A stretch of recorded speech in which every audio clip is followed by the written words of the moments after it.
Hi, and welcome to the Ballyhoobridge podcast. You know, most of us are looking for success and happiness in our lives, but often getting there and showing up as your true, authentic self is an individual journey of self-discovery and healing, especially when building a solo business. Whether you're running a business or on a spiritual journey, in order to take the next steps, growth has to happen, doing the inner work. To show up as the real you, you need to know who that is. In this podcast, we want to talk about marketing and business and spirituality and mindset. And it's all geared to help you grow and reach your goals, no matter what those are and no matter what your background is. We're going to explain the jargon, clear up misconceptions, and discover we're not all so different. We'll bridge the gaps between what you think you know and what you think you don't. Let's dive in. Got my hair cut the other day, and I cried all the way home. I know what you're thinking. It's just hair. How bad can it be? It's kind of the point. It's not bad. My hairdresser is amazing. It's really cute. But it's not me. At least not the me that I desperately cling to, hold on to for dear life these past few months. I mean, I've had long hair for as long as I can remember. I would say for a few months about 20 years ago, it's been long on my adult life. And y'all, my hair's curly, and truthfully, when it's short, it's just a pain in the butt. Humidity is not my friend, and I currently reside in the deep south, so there's that. Therefore, I always keep it long, below my shoulders. Plus, I don't have to do much to it when it's like that. It kind of does its own thing. But I have the option for ponytail or braid or something like that when it's hot or it's been a little too long between washes. So, you know, my go-to hairstyle. Plus, my hair was so thick most of my life. It could literally take 2 days to dry if I let it air dry. And if you braided it, it was like a rope. Then came age and a couple minor health issues that caused hair loss. And suddenly, it was much thinner. But we were getting some new growth and working on the issues. Then came COVID. Sneaky little bastard. Mild case, granted, no big worries, actually, until after. My body just hasn't been right, and my hair was coming out in chunks. I looked like I was literally going bald. But I wasn't ready to shave it and start again, so I felt like the only choice I really had was to cut it shorter and try to take some weight off of it while I worked with it and sort of waited it out, because everybody said that it would stop within a few months. So, off to my friend I went. If anybody was going to do this, it was going to be her. I've known her for years, and I trust her. She's my friend. I love her. She's also just amazingly talented. Below the shoulders, we agreed. Some color to cover the gray, but nothing else. Let's preserve and let the hair get stronger. It was really so cute. She worked so hard to get the color that we wanted. But still, the tears came. All the way home, y'all, I was openly weeping. All I could think was, what the hell is wrong with you? It's a haircut. A haircut you asked for, mind you. I mean, what did I expect? I guess that's the problem. I kind of knew what to expect, and I was pissed that I fell backed into a corner. So, I decided to do the adult thing and try to process all this out and work on it and try to figure out how to get past this anger. As I started doing that, it all came out like a fucking flood. I was mad. And not just normal mad. Not just, oh, that pisses me off mad. I was pissed. I was angry. I was, where's my punching bag? I need to let some steam off angry. But why? Well, evidently, my brain decided to let me know. And the long and short of it was everything. Starting with, COVID did this to me. This fucked up mess that we were all put in did this to me. I was mad at my husband for something, probably something stupid, since I don't even remember what it was. And at that point, he probably could have breathed wrong and it would have bothered me. I think I was mad at my son too. He's trying to figure out his life and I want him to listen to me and do the way I tell him to, because that's rational, right? I'm mad because I know how much it's going to take to keep this up. I actually have things to do, and that's why I had long hair, so I didn't have to do that. Ponytails and braids, people, that was the extent of my hair duties before, and now I'm going to have to do all the curly hair things and straighten it and find clips and hair bands and this was going to take up my time, and I'm already fighting to have enough time to do all the things I need to do. Then came a big one on my list. I was mad that I looked like my sister now. My sister was amazing. She was beautiful and smart and funny and talented, and she always took care of me. She died over 20 years ago, and she left me here to deal with all this shit on my own. I mean, really, why? I need her here, damn it.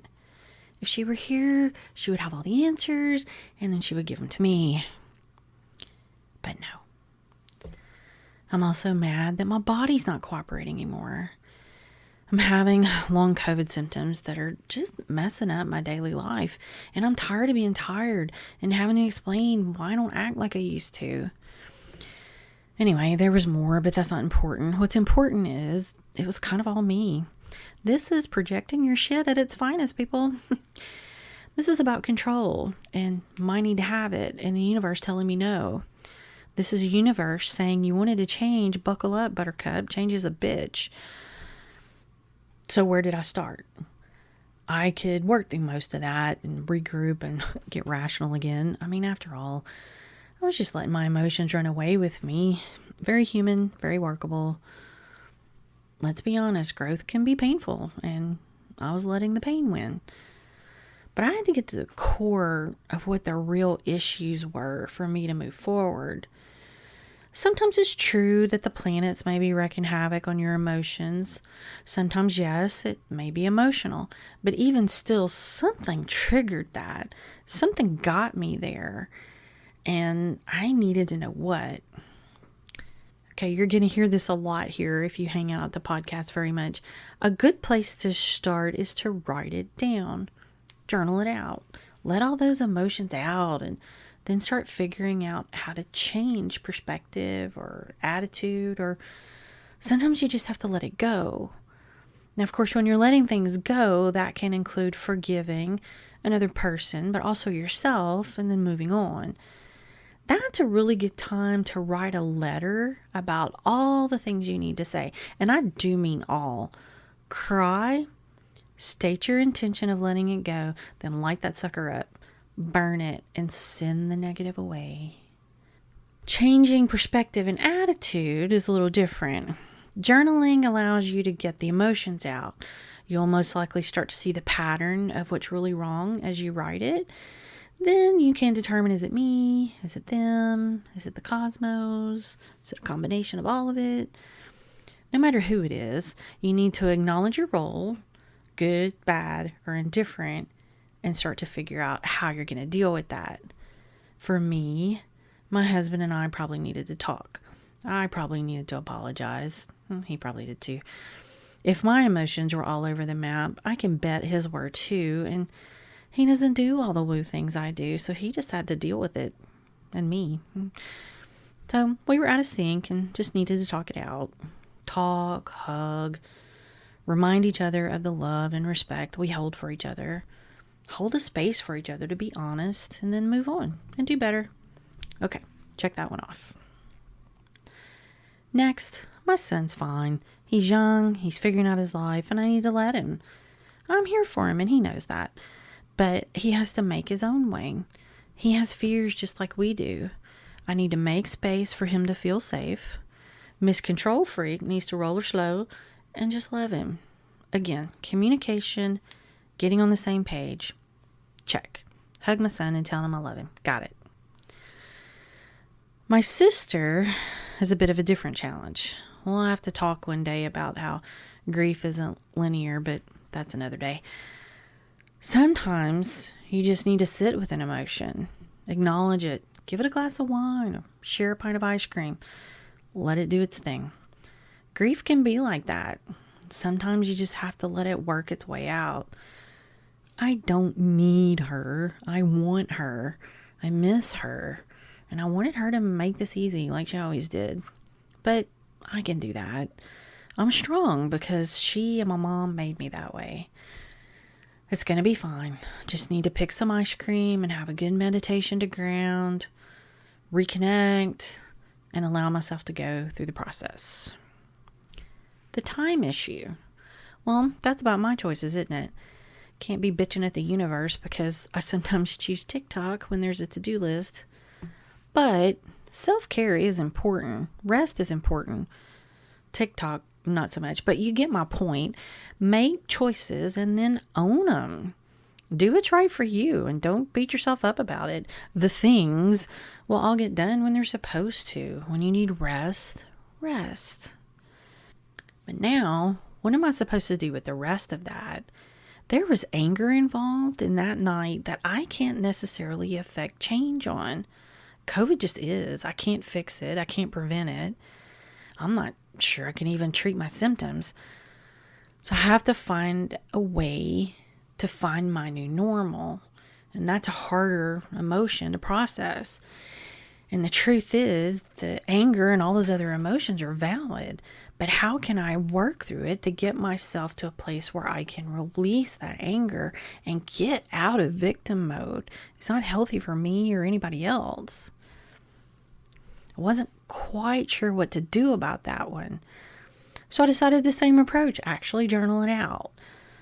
What am I angry about and how can I affect it? All I can change is me and my approach. I can change the can'ts to a positive, making it an affirmation, making it a goal. Like, I can't work out like I did before. No, I can't work out the way I want to, but I can still work out. I just have to listen to my body more.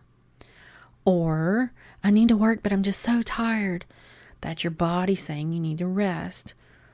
Rest, and then you'll have renewed energy for your to-do list. My hair's falling out. Yeah, but there's new growth, and actually it's never looked healthier with my new cut. My friend Spring said I look 10 years younger. Heck yeah. Truth is, I'll take that little time warp all day long. Are you seeing my pattern here? It's about control and my lack thereof, especially when it comes to change in my life. The reality is the old me is going away, and when I started this journey, I asked for it to. I wanted to change.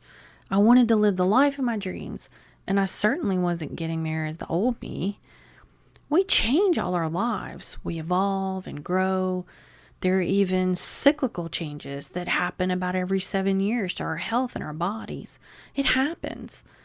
I started a journey to make it happen, and now I'm fighting it? Of course I am, because the old me is my comfort zone, and I have control in my comfort zone. Even a shitty life can be the life you desire if it's all you know, because it becomes your comfort zone. And outside of comfort zones can be very scary places. You don't know how to act. You don't know what to say. It's full of unknowns. At least in your comfort zone, you know what'll happen. Even if it's horrible, it's known. Therefore comfortable. Let me ask you this. Have you ever been to a party where you didn't know anyone and you were so uncomfortable, you were suddenly aware of every awkward thing you did? You even started to notice that you can't figure out what to do with your hands. Pockets, no pockets. Clasp in the front, clasp in the back. What the hell do I do with my hands? If you're like me, you get there and realize, fuck, I wore the pants with no pockets. What the hell am I going to do now? Now look, I could be upset and fret over it all night, or I could change my perspective and say, well, no pockets. How am I going to do this? That allows me to shake a lot of hands, or that frees my hands up for fabulous food or exciting drinks. Roll with it. Pivot, as Ross would say. Let it go. But that's what being out of your comfort zone does. It ties your tongue. It makes you shift your weight back and forth a lot. It makes you awkwardly say hi and then say something stupid. It makes you put your hands in and out of your pockets a lot. But you know what else it does? If you let go of trying to control the party and the conversation, it can take you places you never knew. You could make new friends. You can learn new things. You can make a connection that the universe needed you to make that makes your business explode. You could learn something about yourself. Like you went to a party with no pockets and the world didn't end. What else can I do? Keep growing, that's what. So what if you tried something new? What if you bought pants with no pockets on purpose? What if you just went shopping and let yourself just see what there is to see? What if you chose to say, I can, instead of I can't? Changed your language to I will, and put what you desire out to the universe, and then got out of your own way and just listen and trust it. As a control freak in recovery, I get what I'm asking you to do, and it is no easy feat. But when you do it, the results are terrifyingly glorious. The freedom is, well, freeing. You don't have to control it all because God in the universe will give you what you need when you need it. But how will you accept it with fists closed in a death grip on your steering wheel of life? You are made for great things. You are made to be you and only you. And the world is in need of just that thing. You. Trust yourself. Cut your hair. Shop with no list.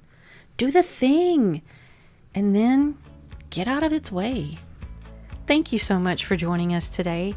We hope you enjoyed today's episode and that it helped you in your journey in some way. Make sure and like and rate and do all the things for our podcast. We really appreciate it. And of course, check out the show notes for links and any other important information. If you're looking for guidance in your journey, head over to ballyhoobridge.com. There you can choose a time for a free 30-minute clarity call with me. In the meantime, don't forget to take care of yourself. We'll see you next time.